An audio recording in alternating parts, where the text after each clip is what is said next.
আমরা সবাই জানি যে আমাদের বাংলাদেশের মতো পটেনশিয়াল একটা দেশের আমরা কিন্তু যতটুকু করার কথা ছিল আমরা অতটুকু করতে পারিনি। কিন্তু এটা বলার সাথে সাথে এটাও বলতে চাচ্ছি আমি যে আমাদের কিন্তু সাফল্য একদম কম না।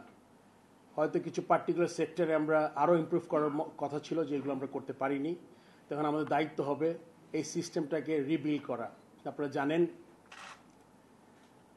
অনেক সময় অনেক কাজ করা যায় না, অনেক ধরনের আউটসাইড প্রেশার থাকে। আমি আশা করব যে এইবার আমি সভাপতি থাকা অবস্থায় যতটুকু সম্ভব একটা সুন্দর সিস্টেম দাঁড়া করাতে চাই।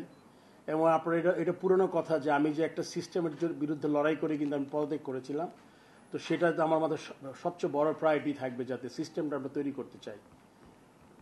আমি এটাও চাই যে আমাদের আলোকপাত করতে হবে আমাদের যেই গঠনতন্ত্রটা আছে, যার মাধ্যমে আমরা ডিরেক্টররা নির্বাচিত হই এবং ইভেনচুয়ালি প্রেসিডেন্ট। এই গঠনতন্ত্রের ব্যাপারে আমার চিন্তা করতে হবে যে এক্স্যাক্টলি আমাদের জন্য সবচেয়ে ভালো কি হয়। যদিও গঠনতন্ত্র আপনার নেক্সট ইয়ারে হয়তো ইলেকশন আছে আরেকটা, তার আগের মধ্যে আমাদের গঠনতন্ত্রটা হাত দিতে হবে এবং যেটা আমরা করব যাতে সত্যি সত্যি যারা ক্রিকেট ভালোবাসে এবং ক্রিকেটের জন্য কিছু করতে চায় তাদের আসলে অগ্রাধিকার দেওয়া উচিত। কেননা আমি জানি 18 কোটি দেশের মানুষের দেশে আমাদের দেশের আপনারা, আমরা খেলোয়াড়, আমাদের দর্শক যারা আছেন তারা এতটা ক্রিকেট পাগল, মানে খেলা পাগল মানুষ, স্পেশালি ক্রিকেট পাগল। সেখানে অনেক জিনিস আসলে আমাদের অনেক এলিমেন্ট ঢুকে যায় এবং আমাদের ক্রিকেট বোর্ড মানে খুব বেশি গ্ল্যামারাস হয়ে যায় যখন সবাই এটার একটা অংশ পেতে চায় আর কি। সো আমি চাইবো যে এইটা অবশ্যই আমরা যাদের আমাদের প্রয়োজন হবে স্টেক হোল্ডারদের আমরা সাথে নিব, কিন্তু এটা কিন্তু প্রথম প্রায়োরিটি ক্রাইটেরিয়া হবে লিগিয়া ক্রিকেটের উন্নতি।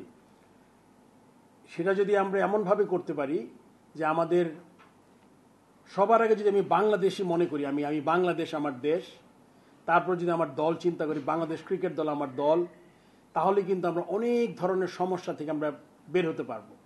তখন এখানে কোনো পার্সোনাল লাইকিং থাকবে না, তখন কোনো পার্সোনাল এজেন্ডা থাকবে না, দেখবে না আপনার জিনিস সব ইন প্লেস হবে। তার মানে আমরা চেষ্টা করব আমাদের দেশ এবং আমাদের দল সবার আগে, তারপর ইন্ডিভিজুয়ালগুলো ফিট ইন করবে। সেক্ষেত্রে বোর্ড ফ্যাসিলিটেট করবে আমাদের যেই কর্পোরেট স্ট্রাকচার আছে, তারা যারা কাজ করছেন তারা অক্লান্ত পরিশ্রম করছেন, যারা ডিরেক্টর সময় দিচ্ছেন তাদের ব্যক্তিগত কাজ ছেড়ে ক্রিকেট ভালোবাসে দেখেই তো তারা কিন্তু সব পরে, তারপর কোচিং স্টাফ, তারপর নিচে নিচে গ্রাউন্ডসম্যান থেকে শুরু করে প্রত্যেকটা সহকারী যারা এই কাজ করছে। সো যদি আমি সবাইকে এই মেসেজটা ক্লিয়ার দিতে চাই যে আমরা দেশ আর বাংলাদেশ দলের কথা চিন্তা করি, তখন কিন্তু আপনার অন্য জায়গাগুলো খুব গৌণ হয়ে যাবে। তখন কিন্তু যে আমার এই পছন্দের ও পছন্দ, তখন এই জিনিসটা কমে যাবে আমাদের মধ্যে।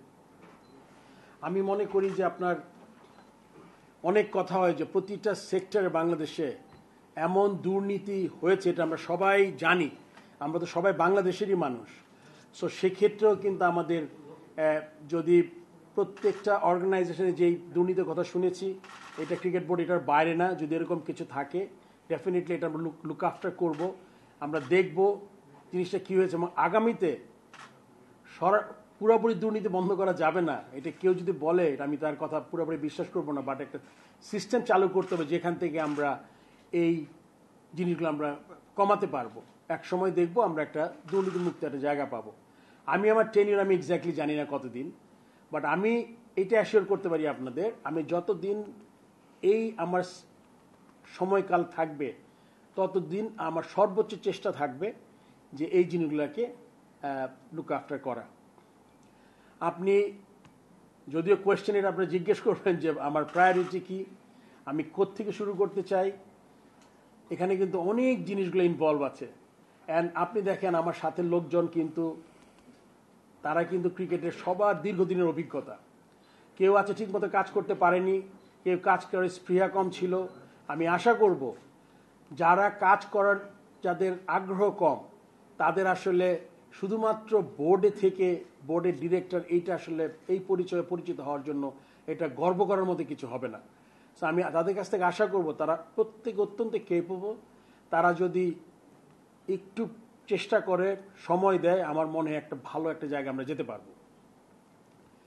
তারপরে আপনার আমরা সবাই জানি আপনার প্রচুর এই যে আজকে আমাদের কত 100-র মতো আপনারা হবেন যারা প্রচুর লেখালেখি করেছেন। অ্যান্ড এখন মাঝে মাঝে আমাকে যখন টিভিতে ডাকা হয় আমি তখন মনে করি যে টিভিতে যে যাচ্ছি আমি দুই একটা হয়তো টক শো শুনে ফেলছি, দেখি যে আমার কথার সাথে তাদের কথা খুব বেশি পার্থক্য নাই। হয়তো বা আমি একটু ফাইনার পয়েন্টস আছে আমার, যেহেতু আমি গেমটা খেলেছি 22 বছর, সিলেকশন কমিটির চেয়ারম্যান ছিলাম প্রায় 7-8 বছর, সো ওই দিক থেকে হয়তো একটু এজ পাবো। বাট আপনারা কিন্তু সবাই এখন খুব ভালো জানি আপনাদের দায়িত্ব হলো গিয়ে যেমন ছোট ব্যাপারটাকে অনেক বড় করে দেখার দরকার নেই, আর অনেক ছোট ব্যাপারটাকে যেমন অনেক ফুলে ফাঁপে কিছু করার দরকার নাই। আবার সমালোচনাও যাতে আমরা একটা যতটুকু পারি, আপনি সবাই পারবেন না, বাট যারা পারি, যারা অনেক দিন ধরে আছি তারা কিন্তু চেষ্টা করবেন যে আপনাদের কলম দিয়ে হোক, যখন ইন্টারভিউ করবেন, যখন টক শো করবেন, তখন যাতে আপনারা যেই পয়েন্টগুলো খুব জরুরি আমাদের দেশের ক্রিকেটের জন্য গুরুত্বপূর্ণ ওগুলোতে এমফেসিস দিয়ে ওগুলো আপনি চেষ্টা করবেন হাইলাইট করার জন্য। এটা আমার অনুরোধ থাকবে আপনাদের কাছে। তারপরে আমি অভিনন্দন জানাচ্ছি, আমার সাথে এই বোর্ডে আমরা দুজন ঢুকেছি। ফাহিম ভাই দীর্ঘদিনের তার ক্রিকেটের অভিজ্ঞতা আছে, সে মেম্বার হিসেবে ঢুকেছে। আমাকে তো আলটিমেটলি প্রথম ডিরেক্টর হয়েছি, তারপর আমি প্রেসিডেন্ট আমাকে মনোনীত করেছে বোর্ডের যারা আছেন, সেই জন্য তাদেরকে ধন্যবাদ জানাচ্ছি। আমাদের ম্যাক্সিমাম জিনিস হবে কাজের মাধ্যমে প্রমাণ করা।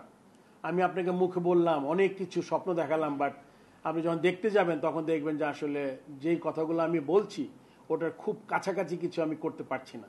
এই জন্য আমাদের কথা কমিয়ে দিয়ে আমাদের কাজে যেই জায়গাগুলো খুব গুরুত্বপূর্ণ ক্রিকেট আমাদের ইমপ্রুভমেন্টের জন্য, আমাদের ওই জায়গাগুলোতে আমাদের একদম প্রায়োরিটি বেসিসে আপনি অনেকগুলো ফিল্ড আছে আমাদের ভালো করার। আমরা প্রথমেই মাইক্রো ম্যানেজমেন্টে যাব না, আমরা একদম যেগুলো খুব ইম্পর্টেন্ট সেক্টর, যেমন আপনি ন্যাশনাল টিমের খেলা বাদ দিতে পারবেন না যে আমি ন্যাশনাল বাদ দিলাম অন্য কিছু করি, এটা হবে না। ন্যাশনাল টিমের আমার প্রায়োরিটি তো থাকবেই, at the same time game development, HP, তারপর আপনার যেই জিনিসগুলো আছে ফ্যাসিলিটিস, তারপর আপনার ওইদিকে গ্রাউন্ডস, এই জিনিসগুলো যে 4-5টা আছে যেটা হলো গিয়ে ক্রিকেটের ইম্প্রুভমেন্টের জন্য অত্যন্ত গুরুত্বপূর্ণ, এই জায়গাগুলোতে আমাদের ফোকাস করতে হবে। সো দ্যাট আমরা যাতে আজকে এখানে বসে যাতে 3 বছর 4 বছর পরও যাতে আমাদের সেম কথা বলতে না হয়। আমাদের ডোমেস্টিক বেটার করতে হবে, আমাদের পিচ ভালো করতে হবে, আমাদের এসপি টিম থাকতে হবে, এই টিমের বেশি ট্যুর থাকতে হবে, এটা আমরা চেষ্টা করব। অনেক পারিপার্শ্বিক ব্যাপার থাকে, ইচ্ছা করলেও কিন্তু যারা দিন কাজ করেন তারা কিন্তু অনেক কিছু চেষ্টা করলেও হয়নি, আবার অনেক চেষ্টাও ছিল না হয়তো বা এনাফ। সো আমরা চেষ্টা করব, যদি আমাদের এখন দলটা 10 জনের, আর অনেকজন হয়তো বা দেশের বাইরে আছেন, কোথায় আছেন, এই যেটাই আমাদের আছে এইটা নিয়ে আমাদের এগিয়ে যেতে হবে। এই জন্য এর থেকে আপনাদের সহযোগিতা খুব জরুরি আমি মনে করি। আপনাদের সহযোগী করেন তাহলে আমার মনে হয় যে আমাদের যেই ভ্যাকিউমটা একটি সৃষ্টি হয়েছে খুব তাড়াতাড়ি কেটে যাবে। আপনি বৃহত্তর স্বার্থটা দেখবেন, ছোট ছোট জিনিস নিয়ে আমাদের আসলে অত চিন্তা না করলেও চলবে। এই জন্য সবাইকে বলছি আমাদের সাহায্য সহযোগিতা দরকার। আমি জানি অনেক নতুন ফেস এসছে, আমি হয়তো 8 বছর আগে যখন ছেড়ে গেছি তার মধ্যে আছে 20-30%, অনেক নতুন আসছেন আপনারা, আপনাদের সাথে দেখা হবে আমার সাথে। এখন হয়তো বা আমার প্ল্যানিংটা আসলে হবে পিছন থেকে বেশি, সামনের থেকে কম। আমি যে ডিপার্টমেন্টগুলো আমাদের দরকার সেই ডিপার্টমেন্টগুলো আমি করব। সো সবাইকে অনেক ধন্যবাদ আজকে আসার জন্য, আর সবাইকে অনেক ধন্যবাদ বাংলাদেশ ক্রিকেটের দীর্ঘদিন ধরে সাপোর্ট করার জন্য।